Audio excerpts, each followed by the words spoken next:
Here today is defensive coordinator Brian Allen. Brian, thanks for joining us. It's good to be here, Chris. Brian, defense has been strong all season, leading the UA in scoring defense, 14 points a game. What's been the key for your guys on defense this year? Oh, we have a good mix of some younger guys and older guys.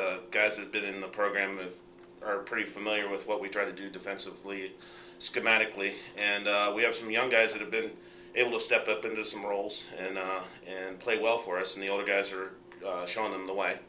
And we've got good players. Good players make you a good coach, and that's why we've been pretty solid so far on defense. Brian, it seems like it's been a different guy on defense each week, making the big play. Is that another strong point in this defense, your depth? Yeah, most definitely. This is probably the deepest defense we've had since I've been here. We've played more people this year than any year prior. Again, it's just credit to the number of people we have. There's more guys that probably should be playing for us. We just don't have time to put them on the field. Brian, final question for you. Conference play opens this week as the Bears welcome Carnegie Mellon to Francis Field on Saturday at noon. Now, the Tartans lead the UA and are one of the top rushing teams in the country, averaging 268 yards per game. This is sure going to be a tough test for your boys on Saturday. Yeah, it really will be. Carnegie traditionally has always been a very strong rushing team, and they are at their best when they're able to run the ball inside and outside with the things that they do. And I think they've been able to do that this year, that they've got a strong running game on the inside with their tailback or fullback, and they have a strong outside presence running with their wings. They are always one of the best coached groups we see. They always have one of the best offensive lines we see. And, you know, I haven't had a chance to really watch them a lot to this point, but I know that we got a big challenge ahead of us trying to slow down the running attack. Well, Brian, thanks for joining us, and good luck on Saturday. All right, thank you.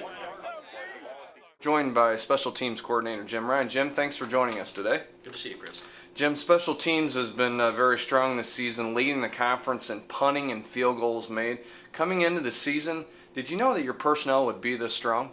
Well, we had a pretty good idea that Austin Mormon was going to have a good year punting. He's had great years the last two seasons, finishing in the top 20 in the country in net punt.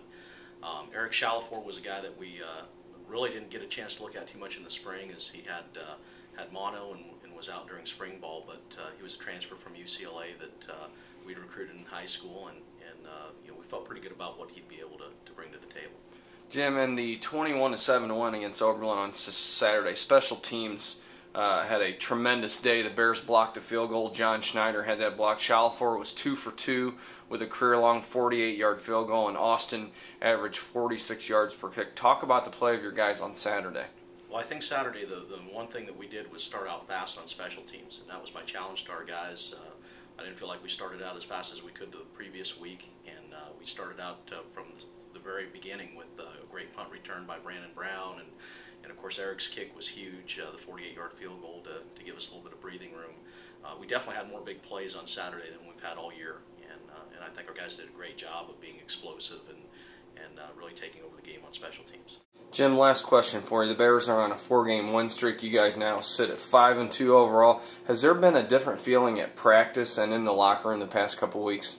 I don't really think it's been too different. I think our guys take everything one game at a time. You know, they're certainly glad to win, and I think everybody's always happier when you're on a winning streak like that. But you know, we've had the same approach from week one that we had last week, and that we'll certainly have this week going into UAA play. So you know, the guys have definitely been up tempo with everything, but you know, I think our practices have really been that way from the start, even through fall camp.